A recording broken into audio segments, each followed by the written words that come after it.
नमस्कार साथियों, स्वागत है आप सभी का ब्राइट एग्रो क्लासेस के डिजिटल प्लेटफॉर्म पर। आज अपन बात करने वाले हैं अपनी जो सब्जेक्ट चल रही थी फार्मिंग बेस्ड लाइवलीहुड सिस्टम। इस सब्जेक्ट के नेक्स्ट टॉपिक की अपन चर्चा करने वाले हैं। अपन चर्चा करेंगे सबसे पहले कि अपन इस सब्जेक्ट में क्या क्या पढ़ चुके हैं। तो सबसे पहले अपन बात करते हैं कि अपनी जो सब्जेक्ट है फार्मिंग बेस्ड लाइवलीहुड सिस्टम, और अगर इसके कोड की बात करें तो एग्रोन 112 आ जाएगा। इसके साथ में ही अपन बात करते हैं इसके टाइटल की बात करते हैं। तो टाइटल क्या है? इसका टाइटल है फार्मिंग बेस्ड लाइवलीहुड सिस्टम। अब इसके बाद में अपन बात करेंगे कि इसमें सर कितनी क्लासेस हो चुकी है। इसमें क्लास 3 हो चुकी है और लगभग 3 टॉपिक अपने क्या हो चुके हैं, कंप्लीट हो चुके हैं। और वैसे टॉपिक वाइज इसमें नहीं डिवाइड किया गया है, पर फिर भी अपन जो भी टॉपिक होता है एक क्लास का लगभग 40-45 मिनट का जो भी मटेरियल होता है अपन एक क्लास में कवर करवा देते हैं। इसके साथ में ही आज अपन पढ़ेंगे साथियों टॉपिक नंबर 4। कौन सा पढ़ेंगे? टॉपिक नंबर 4 पढ़ेंगे। और इससे रिलेटेड में पहले चर्चा कर लेता हूं, क्योंकि कुछ दिनों से क्लासेस नहीं आ रही थी और स्टूडेंट्स के लगातार कमेंट्स आ रहे थे कि सर हमारी क्लासेस स्टार्ट करवाइए, हमारी क्लासेस नहीं हो पा रही है। बिल्कुल साथियों, अब आपकी आज से रेगुलर क्लासेस होगी और जो भी क्लासेस पेंडिंग में थी, जो भी सब्जेक्ट में पढ़ाता था वो पेंडिंग में थी और वो सब्जेक्ट आज से क्या हो जाएगी, स्टार्ट हो जाएगी। तो बेफिक्र रहिएगा। बहुत सारे साथी टेंशन में थे कि क्या पता सिलेबस भी करवाएंगे कि नहीं करवाएंगे। ऐसी आपको माइंड में कभी भी नेगेटिव थिंकिंग नहीं लानी है कि ब्राइट एग्रो क्लासेस आपका सिलेबस कवर नहीं करवाएगा। कंप्लीट आपका सिलेबस होगा और बहुत ही जल्द होगा। इसके साथ में ही इस सब्जेक्ट के बारे में पहले मैं चर्चा कर लेता हूं कि साथियों यह सब्जेक्ट नई ऐड हुई थी, एग्रोनॉमी का एक पार्ट है। और इसमें मेनली अपन पढ़ रहे थे कि अपनी जो फार्मिंग है और फार्मिंग से जो आजीविका प्राप्त होती है, मतलब अपने जो ग्रामीण क्षेत्र है, शहरी क्षेत्र है, यहाँ पर आजीविका का क्या स्रोत है और एग्रीकल्चर जो कृषि है वो आजीविका में अपना क्या योगदान देता है, इसी से रिलेटेड, इसी के आसपास की चीजें अपन इस सब्जेक्ट में पढ़ने वाले हैं। तो देखिएगा टॉपिक नंबर 4 क्या है आज का, कौन सा है? टॉपिक नंबर 4 अपना रहने वाला है। और टॉपिक नंबर 4 में अपन क्या पढ़ेंगे? अपन पढ़ने वाले हैं कि जो अपनी आजीविका है, क्या है साथियों? आजीविका है। सही। आजीविका के संकेतक क्या है? आजीविका के संकेतक क्या है? मतलब अगर अपन आजीविका प्रणाली जो है, आजीविका की जो प्रणालियां हैं, इनका अपन क्या करना चाहिए? अध्ययन करना चाहिए। क्या करना चाहिए साथियों? अध्ययन करना चाहिए। तो इसके लिए कौन कौन से संकेतक है? मतलब अपन किसी भी पर्टिकुलर व्यक्ति की, किसी भी पर्टिकुलर एरिया की अपन आजीविका का अध्ययन करना चाहते हैं, लाइवलीहुड का क्या करना चाहते हैं? अध्ययन करना चाहते हैं। आजीविका क्या होती है मैंने ये भी बता दिया था। तो साथियों आजीविका प्रणालियों के अध्ययन के लिए कौन कौन से संकेतक जिम्मेदार होते हैं? मतलब आजीविका डिसाइड कर दे। कोई भी व्यक्ति है, कोई भी व्यक्ति है, जैसे मान लो, या कोई भी समाज, कोई भी एरिया है, उस एरिया की आजीविका को इंडिकेट करने वाले इंडिकेटर कौन कौन से हैं, उनके बारे में क्या करने वाले हैं? अध्ययन करने वाले हैं। तो मेरे हिसाब से इस टॉपिक का जो मेन पर्पज है वो समझ में आ गया। जैसे मान लो कोई व्यक्ति है, कोई एक स्टूडेंट है, जैसे मैं नाम ले लेता हूं, कोई भी राम है। क्या है? राम कोई स्टूडेंट है। अब राम की अपन आजीविका देखना चाहिए, राम की आजीविका देखना चाहिए तो सबसे पहले उसकी क्या देखेंगे? इनकम देखेंगे, उसकी एसेट्स, एसेट्स का मतलब होता है पूंजी, उसके पास में कितनी पूंजी है। और इसके बाद में लाइबिलिटीज देखेंगे, मतलब उस पर कितना ऋण है। मतलब देयताई, मतलब देयताई का मतलब होता है, लाइबिलिटीज का मतलब होता है कि क्या वो देगा। किसी से उधार है, किसी बैंक से उधार है, किसी पर्टिकुलर इंसान से उधार है, तो साथियों वो क्या होती है? लाइबिलिटीज होती है। तो ये समझ में आया कि जो इंडिकेट करने वाले, जैसे इनकम हुआ, इसके साथ में एसेट्स हुआ और लाइबिलिटीज हुआ, इसके अलावा अलग अलग संकेतक होते हैं, आर्थिक होते हैं, सामाजिक होते हैं, राजनीतिक होते हैं। तो ये क्या होते हैं? संकेतक होते हैं। किसके संकेतक होते हैं? आजीविका के संकेतक होते हैं। मतलब आजीविका को डिनोट कर देते हैं, ऐसे समझ लो कि कोई भी व्यक्ति है, अब उसकी गरीबी को क्या क्या इंडिकेट करते हैं, मतलब अपन ऐसे देखें कि आप डिसाइड कर देते हो ना कि ये व्यक्ति क्या है, ये व्यक्ति अमीर है, ये व्यक्ति गरीब है, इसके पास में पैसे नहीं है, इसकी जो कंडीशन है, इसकी जो कंडीशन है वो ठीक नहीं है। तो ये क्या देखकर लगाते हो आप? जो चीजें देखते हो ना तो वो क्या होते हैं, संकेतक होते हैं। तो संकेतक समझ में आ गए। जैसे अपन देखें कि कोई भी व्यक्ति है, उसका मकान देखते हैं, उसका स्वास्थ्य देखते हैं, उसके कपड़े देखते हैं, और इसके साथ में ही अगर अपने को और डीपली जानने की उसकी पर्सनल इंफॉर्मेशन मिले, जैसे बैंक से कितना लोन लिया हुआ है, उसके पास में कितनी संपत्ति है, गाड़ी है, इसके साथ में जमीन कितनी है, उसके आधार पर उसका अपन क्या करते हैं, आकलन करते हैं, उसकी लाइवलीहुड या उसकी जो आजीविका है ना उसका क्या करता है, अनुमान लगाता है। तो इतना आपको समझ में आ गया कि आजीविका के संकेतक क्या है। इसके साथ में ही जो भी साथी लाइव में जुड़ रखे हैं उन साथियों को कहना चाहूंगा कि आपके जो भी कमेंट्स हैं ना वो मैं क्या करने वाला हूं, एंड में देखने वाला हूं, क्योंकि अपन पहले इस टॉपिक को अच्छे से क्लियर कर लेते हैं, फिर जो भी डाउट रहेगा वो अपन एंड में देख लेंगे। इसके साथ में ही अपन चलते हैं अपने टॉपिक की ओर, क्योंकि इसका जो कॉन्सेप्ट है वो क्लियर हो गया। अब देखिएगा टॉपिक का नाम दोबारा से देख लो, different indicators to study livelihood system. मतलब विभिन्न क्या है, संकेतक है। संकेतक किसके हैं, लाइवलीहुड या आजीविका के अपने को क्या करना है, लाइवलीहुड सिस्टम का क्या करना है, अध्ययन करना है। तो इसके अलग अलग क्या है, संकेतक है। उन संकेतक का अपन क्या करेंगे, अध्ययन करेंगे। सही, हिंदी में कोई देखना चाहे तो हिंदी में देख लीजिएगा, आजीविका प्रणालियों के अध्ययन के लिए विभिन्न संकेतक आ जाएंगे, different indicators to study livelihood systems आ जाएगा। इसके बाद में देखिएगा सबसे पहले कौन सा आता है, सबसे पहले आता है, अब इसमें ये संकेतक नहीं है, इसमें क्या है साथियों, ओनली इसका इंट्रोडक्शन है कि आजीविका प्रणाली के संकेतक क्या होते हैं। संकेतक का मैंने बता दिया कि क्या होते हैं, कोई भी व्यक्ति है उसकी अपन कंडीशन देखते हैं तो 3-4 चीजें अपन देखते हैं मेनली, तो उसी प्रकार से और भी उसके इंडिकेटर्स होते हैं, उनके द्वारा भी आप अध्ययन करके और उसकी आजीविका का क्या कर सकते हो, आकलन कर सकते हो। देखिएगा सबसे पहले है, आजीविका प्रणाली किसी व्यक्ति या समुदाय के जीवित रहने और जीवन व्यापन के लिए आवश्यक संसाधनों, गतिविधियों और रणनीतियों का एक जटिल और डायनेमिक क्या है, नेटवर्क है। मतलब ये कहना चाह रहा है कि जो लाइवलीहुड सिस्टम है, लाइवलीहुड सिस्टम में कोई भी व्यक्ति है, कोई भी व्यक्ति है वो समाज में अपना जीवन व्यापन कर रहा है, समाज में अपना जीवन व्यापन कर रहा है या जीवित रह रहा है, तो उसके लिए उसको कुछ संसाधन चाहिए, रोटी चाहिए, कपड़ा चाहिए, मकान चाहिए। सही, इसके साथ में ही गतिविधियां आ जाएगी और रणनीतियों का ये क्या है, कॉम्प्लेक्स और क्या है, डायनेमिक नेटवर्क है। ये कहना चाहता है कि जो आप बात कर रहे हो लाइवलीहुड सिस्टम की, लाइवलीहुड की बात कर चुके थे, लाइवलीहुड सिस्टम मतलब जीवन व्यापन करने के लिए या जीवित रहने के लिए संसाधन चाहिए, इसके साथ में रणनीतियां बनानी पड़ती है, गतिविधियों को इसमें इंक्लूड करना पड़ता है। तो इनका एक क्या है, डायनेमिक और कॉम्प्लेक्स क्या है साथियों, एक संबंध है। तो ये अपना क्या हो जाएगा, ये लाइवलीहुड सिस्टम हो जाएगा। तो इतना आप सभी को समझ में आ गया। अब इसके बाद में कि सर आप लाइवलीहुड जो सिस्टम है इसका अध्ययन क्यों करते हो, आजीविका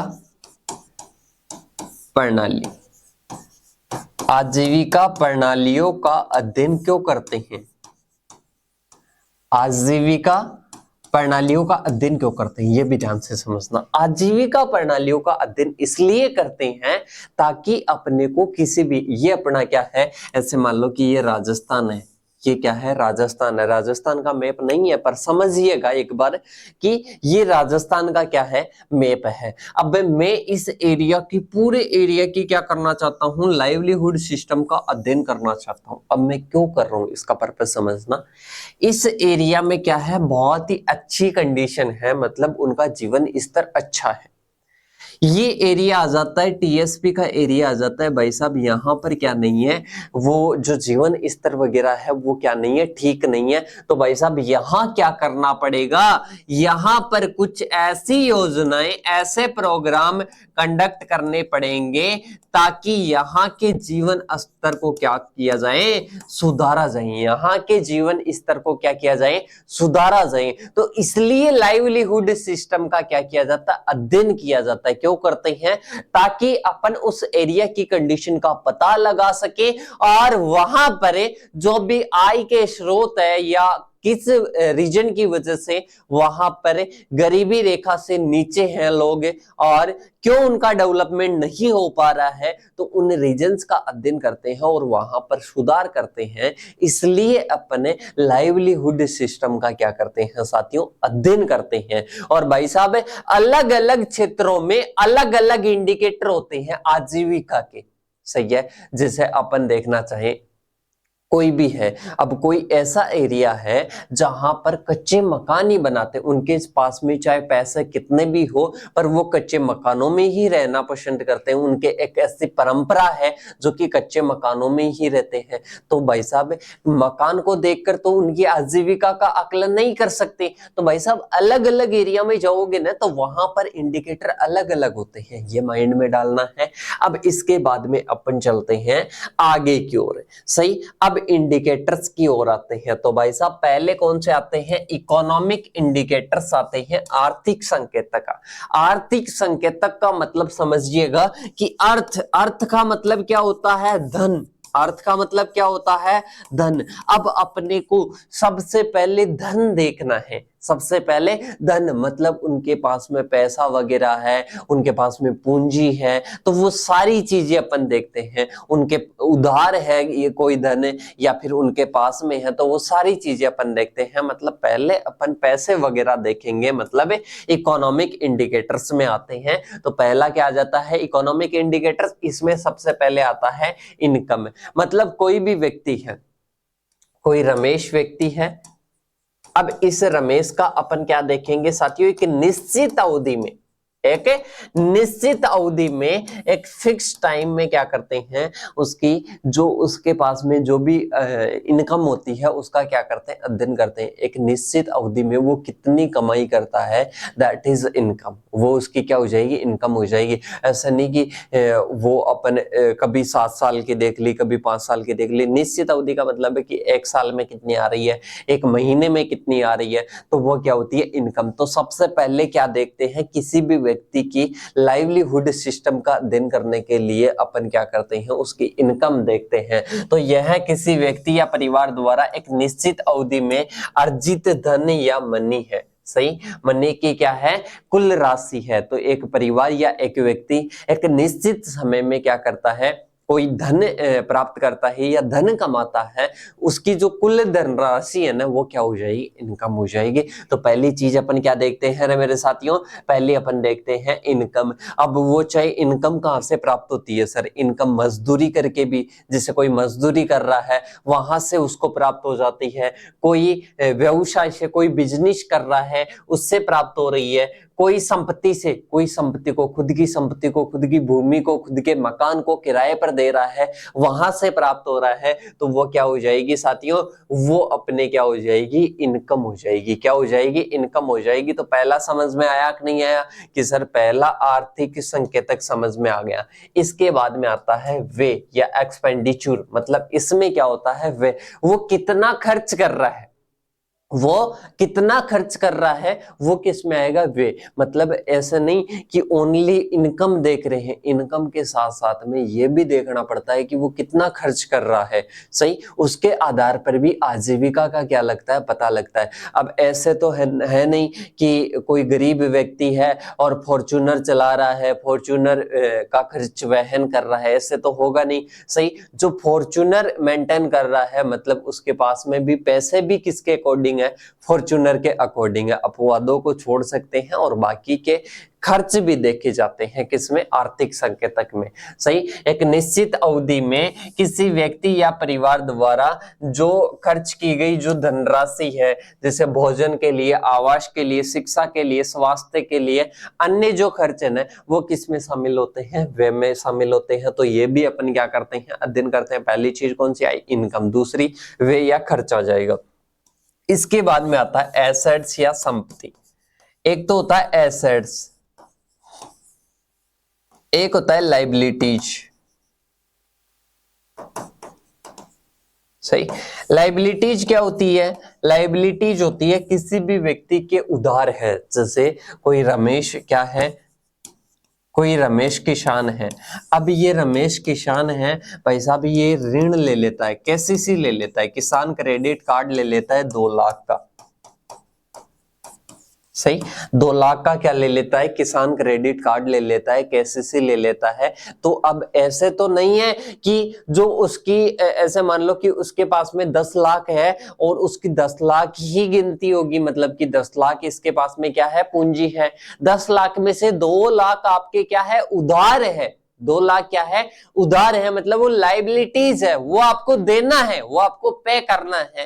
दैट इज क्या आ जाएगा, लाइबिलिटीज आएगा। एसेट्स का मतलब होता है जैसे आपके पास में भूमि है, आपके पास में कोई मशीन है, आपके पास में ट्रैक्टर है, आपके पास में कोई मकान है, वो आपके क्या हो जाएंगे, एसेट्स हो जाएंगे। तो एसेट्स में तो क्या आ जाएगा, आपके पास में भूमि वगैरह जो भी है वो क्या आ जाता है, एसेट्स आ जाता है। और इसके बाद में आती है क्या, ऋणग्रस्तता, या इनको लाइबिलिटीज के नाम से भी जान सकते हो। लाइबिलिटीज क्या होती है, लाइबिलिटीज होती है साथियों कि उसके कितने उधार है, मतलब उससे उसका कोई ऋण लिया हुआ है या उस कोई पर्टिकुलर व्यक्ति से ऋण लिया हुआ है, तो वो क्या आ जाता है साथियों, वो लाइबिलिटीज आ जाती है। सही, अब इसके बाद में अपन चलते हैं आगे की ओर। आगे आता है उपभोग पैटर्न या कंजप्शन पैटर्न आ जाएगा। यह विभिन्न वस्तुओं और सेवाओं पर किसी व्यक्ति या परिवार के खर्च के पैटर्न को क्या करता है, संदर्भित करता है, रेफर करता है।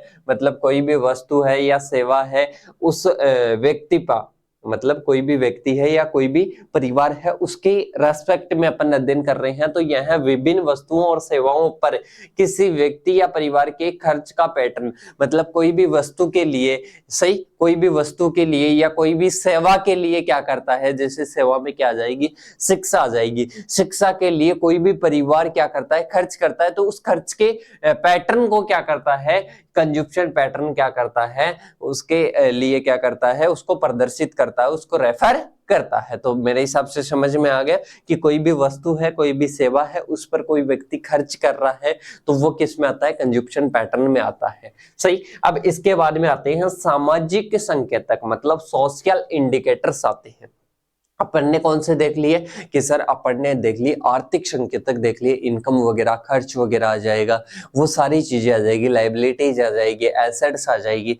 अब आता है नेक्स्ट अपन समाज को देखते हैं। सही, अब अपन देखते नहीं है क्या कि कोई भी व्यक्ति है, कोई भी परिवार है, उस परिवार का सामाजिक स्टेटस देखते हैं, सोशल स्टेटस देखते हैं।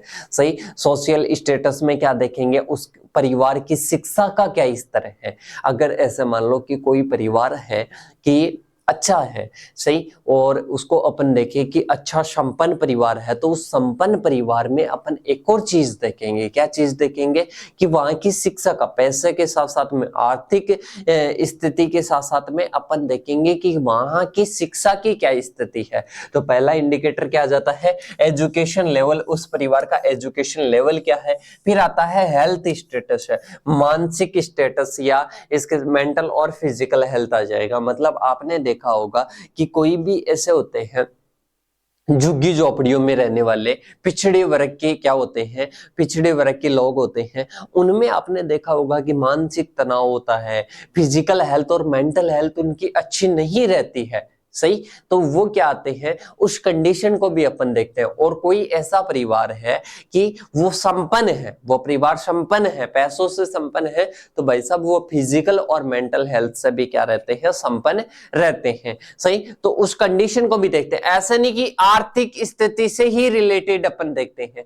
आजीविका का मतलब है कि आजीविका को ये चीजें भी डिनोट करती है, ओनली वो आर्थिक स्थिति को डिनोट नहीं करता। डेफिनेशन में भी मैंने समझाया था कि वो इन कंडीशंस को भी क्या करता है, इनको भी डिफाइन करता है। इसके बाद में आता है नेक्स्ट पोषण स्तर, मतलब न्यूट्रिशनल स्टेटस आ जाएगा। कोई भी व्यक्ति है या कोई भी परिवार है, उसकी आहार की, मतलब जो भी भोजन वगैरह लेते हैं, उस आहार की गुणवत्ता और मात्रा को भी क्या करता है, इंडिकेट करता है। अब ये समझ में आ गई, ये किस में है, सोशल स्टेटस में है।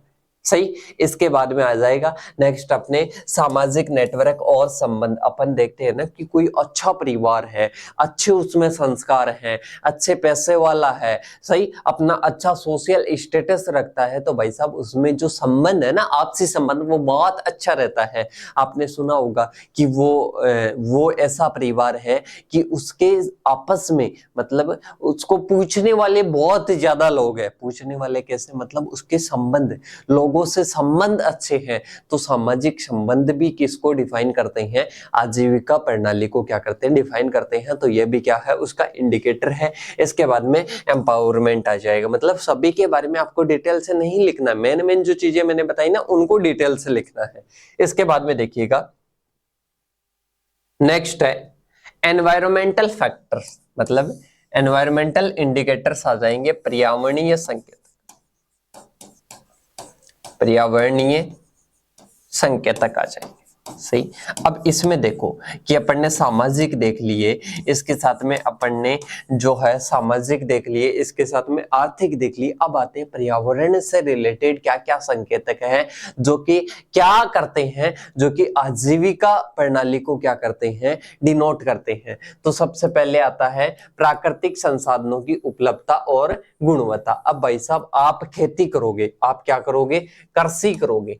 सही। अब कृषि करोगे तो आपको पता है, मतलब ये किसी एरिया पर आप समझ लो, किसी एरिया पर समझ लो कि कोई एरिया है। सही। ये क्या है, डूंगरपुर जिला है, राजस्थान का डूंगरपुर जिला है। अब इसमें अपन देखें तो डूंगरपुर जिले की क्या देखते हैं, सबसे पहले वहां की कंडीशन देखते हैं कि वहां की क्या स्थिति है। वहां पर जो प्राकृतिक संसाधन है, जैसे वृक्ष वगैरह हो जाएंगे, वन वगैरह हो जाएंगे, तो वो चीजें देखते हैं कि प्राकृतिक संसाधन वहां पर अवेलेबल है या नहीं है। जैसे मृदा का अपरदन हो रखा है या नहीं है। सही। वहां पर केमिकल कितने यूज किए जाते हैं, तो वो सारी चीजें अपन देखते हैं। तो भाई साहब आजीविका भी तो उस पर डिपेंड होती है। अब कहाँ की मृदा ऐसी है जहां पर कटाव होता है, और वहां की मृदा क्या है, बंजर है, वहां पर वनों का क्या हो रखा है, पहले कटाई हो रखी है। तो भाई साहब वहां के प्राकृतिक संसाधन क्या नहीं है, अच्छे नहीं है। प्राकृतिक संसाधन अच्छे नहीं है तो वहां पर आजीविका के स्रोत भी क्या नहीं है, सही नहीं है। तो पहली चीज समझ में आ गई, पहली चीज है कि प्राकृतिक संसाधनों की उपलब्धता और गुणवत्ता भी किसको प्रभावित करती है, आजीविका को प्रभावित करती है। मेरे हिसाब से समझ में आ गया कि किस प्रकार से मैं कहना चाहूंगा। इसके बाद में अपने है इन्वायरमेंटल डिग्रेडेशन आता है, मतलब पर्यावरणीय गिरावट आती है। मिट्टी का कटाव हो गया, वनों की कटाई हो गई, जल का प्रदूषण हो गया, ऐसी समस्याएं आजीविका पर नकारात्मक प्रभाव डालती है। समझ गए कि नहीं समझे कि कोई भी आजीविका का स्रोत है, सही, आजीविका का स्रोत है, तो भाई साहब वहां के, जैसे अपन ग्रामीण क्षेत्रों में अपन ने देखे तो कृषि मेन था। कृषि क्या था, मेन था कि ग्रामीण क्षेत्रों वाले क्या करते हैं, कृषि पर डिपेंड होते हैं। अब भाई साहब कृषि पर डिपेंड होते हैं, पर मृदा का तो कटाव हो रखा है, वनों की कटाई हो रखी है, जल प्रदूषण हो रखा है। तो भाई साहब कैसे उनको आजीविका प्राप्त होगी, कैसे उनको अच्छा प्रोडक्शन प्राप्त होगा। तो ये क्या करता है, आजीविका पर प्रभाव डालता है। कौन सा, पर्यावरणीय गिरावट आ जाएगा। इसके बाद में आ जाएगा जलवायु परिवर्तन की वैधता। आप देख रहे होंगे कि लगातार क्या हो रही है, जलवायु में परिवर्तन हो रहा है। जहां टेम्परेचर 40 डिग्री सेंटीग्रेड को बहुत अत्यधिक माना जाता था, वहां पर 50 डिग्री सेंटीग्रेड होने लग गया। सही। इसके साथ में ही अपन देखें तो जहां पर वर्षा जुलाई में आनी चाहिए थी वो कभी तो जून में आ जाती है और कभी कभी आ जाती है अगस्त में आ जाती है। तो ये क्या हो रही है, वेरिएबिलिटी हो रही है, मतलब चेंजेज हो रही हैं किसमें, जलवायु में। तो पहली चीज समझ में आ गई। इसके बाद में आती है पर्यावरणीय स्थिरता आती है। अब पर्यावरणीय स्थिरता का मतलब है कि जो प्राकृतिक संसाधन है, जो प्राकृतिक संसाधन है भाई साहब, उन संसाधनों को इस प्रकार से बचाए रखो ताकि आने वाली जो पीढ़ी है ना उसको क्या मिल सके, एक अच्छा क्या मिल सके, अच्छा आय का स्रोत मिल सके और अच्छे प्राकृतिक संसाधन मिल सके। कहने का मतलब ये है, सस्टेनेबिलिटी का मतलब होता है इससे मीनिंग, इसका मीनिंग क्या होता है, इसका मीनिंग होता है कि प्राकृतिक संसाधनों का इस प्रकार से प्रयोग किया जाए ताकि आने वाली पीढ़ी को क्या हो सके, मिल सके और अभी जो प्रेजेंट टाइम में है उसका आराम से क्या हो सके, संतुलन के माध्यम से चल सके। मतलब ऐसा नहीं कि केमिकल्स का आप बहुत ज्यादा यूज कर रहे हो, मृदा क्या हो रही है, बंजर हो रही है। इन चीजों से अपने को कहीं ना कहीं क्या करना है, बचना है। तो साथियों ये अपने क्या आ जाता है, पर्यावरणीय स्थिरता आ जाता है, इन्वायरमेंटल सस्टेनेबिलिटी आ जाता है। इसके बाद में देखिएगा आगे की ओर देखते हैं, पर्यावरण से रिलेटेड देख लिए। अब इसके बाद में आता है राजनीतिक संकेतक आते हैं। कौन सा है, पॉलिटिकल इंडिकेटर्स आते हैं। इसमें है भाई साहब वहां की जो गवर्नमेंट है या वहां का जो शासन है या वहां का जो संस्थान है वो क्या होने चाहिए, वो लोगों की आजीविका तक पहुंच और उनकी जो सुरक्षा है वो क्या कर सके, सुनिश्चित कर सके, वनों की कटाई पर रोक लगा सके, केमिकल्स का यूजेज पर क्या कर सके, रोक लगा सके। इसके साथ में ही कोई भी एरिया ऐसा है जहां पर अच्छा डेवलपमेंट नहीं है तो वहां पर ऐसे कार्यक्रमों का, ऐसी नीतियां लागू किया जाए ताकि वहां पर क्या हो सके, डेवलपमेंट हो सके। ये समझ में आया। तो भाई साहब ये क्या करता है, ये राजनीतिक संकेतक होते हैं कि वहां की सरकार ध्यान देगी, किसी भी क्षेत्र में अगर सरकार ध्यान देगी वहां की कंडीशन पर, अभी ऐसे मान लो कि जैविक खेती पर अगर वो ध्यान देगी तो भाई साहब प्राकृतिक संसाधनों का ज्यादा शोषण नहीं होगा, अच्छा प्रोडक्शन प्राप्त होगा।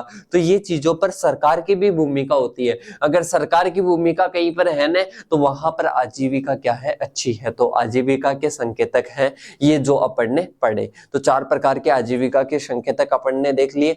अब इसके बाद में अपन चलते हैं आगे की ओर।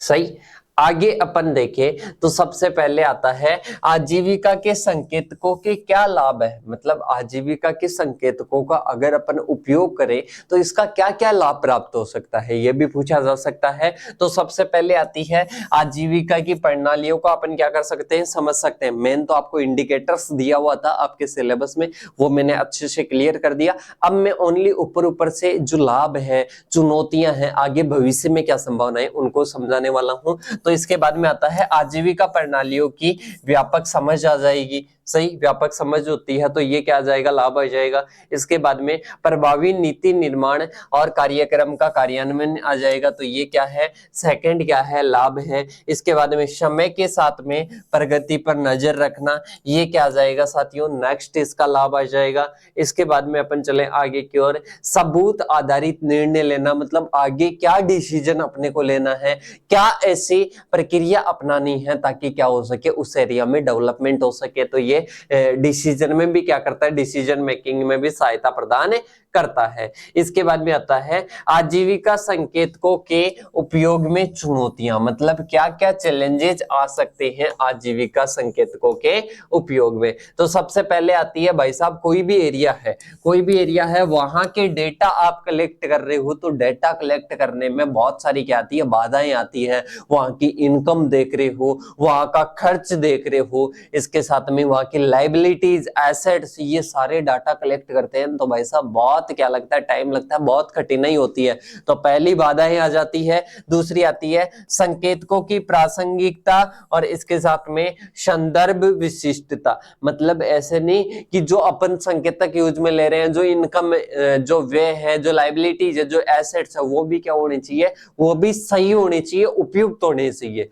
सही। इसके बाद में आते हैं आगे की ओर, आगे आते हैं संकेतकों की व्याख्या। मतलब आजीविका संकेतकों की व्याख्या करते समय सावधानी रखनी चाहिए, क्योंकि वो हमेशा पूरी तस्वीर नहीं दिखा सकते। गुणात्मक डाटा और लोगों के अनुभवी एक्सपीरियंस को भी ध्यान में रखना चाहिए। मतलब ऐसे नहीं कि अपन पूरा डाटा कलेक्ट कर रहे हैं उस पर ही ध्यान दे रहे हैं, लोगों का एक्सपीरियंस है उसके आधार पर भी संकेतक होते हैं। मतलब ऐसे मान लो कि कोई भी व्यक्ति है, कोई भी व्यक्ति किसी भी परिवार की कंडीशन देखता है, किसी भी एरिया की कंडीशन देखता है, तो अनुभव के आधार पर बता देता है कि यहाँ की आजीविका का क्या प्रेजेंट सिचुएशन है। इसके बाद में अपन चलते हैं आगे की ओर। आगे आता है भारत में आजीविका संकेतकों का क्या भविष्य है। तो इसमें पहला आता है डेटा और डेटा संग्रह और विश्लेषण में प्रौद्योगिकी का क्या होगा, प्रयोग होगा, मतलब नई नई टेक्नोलॉजीज का क्या होगा, यूज होगा।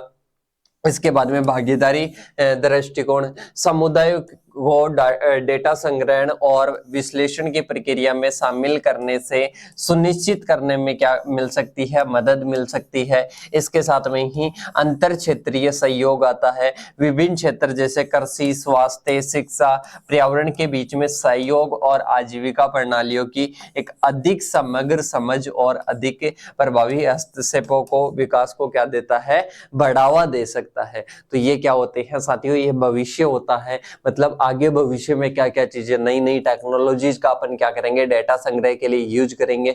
और इसके साथ में इसके लाभ देख लिए, चुनौतियां क्या क्या आ सकती है या आ रही है वो अपन ने देख ली। इसके साथ में 4 प्रकार के अपन ने संकेतक देख लिए। तो मेरे हिसाब से यहाँ तक आपके क्या होते हैं, जो भी डाउट थे और जो टॉपिक था वो क्लियर होता है। साथ के साथ में नोट्स बनाते रहना। लगभग मैं बता दूं कि जो आपके मिड टर्म का सिलेबस है ना, इसका लगभग कंप्लीट हो चुका है। और इसके बाद में जो भी अपने 4-5 टॉपिक होंगे और करवा देंगे, एक्स्ट्रा में लेकर चलो। और इसके साथ में कम्युनिकेशन वगैरह का पार्ट जो है, कम्युनिकेशन में बहुत सारे साथियों के कंफ्यूजन है कि सर इंग्लिश का पार्ट नहीं करवा रहे क्या, इंग्लिश का पार्ट नहीं करवा रहे क्या। बेटा 2 पार्ट है उसमें, एक इंग्लिश का है, एक कम्युनिकेशन का है। तो कम्युनिकेशन का पार्ट अभी चल रहा है, इंग्लिश का बाद का पार्ट है, वो ग्रामर का पार्ट है, वो भी अपन क्या करवा देंगे, कंप्लीट करवा देंगे। पर पहले तो पार्ट ही अपने कम्युनिकेशन का है, तो कम्युनिकेशन को आप हिंदी में भी लिख सकते हो, इंग्लिश में भी लिख सकते हो, सही है। तो अपना हिंदी मीडियम के बैच में तो हिंदी में चलेगी और इंग्लिश मीडियम के बैच में इंग्लिश में चलने वाली है। तो साथियों मिलते हैं नेक्स्ट सेशन में, तब तक के लिए जय हिंद जय भारत साथियों।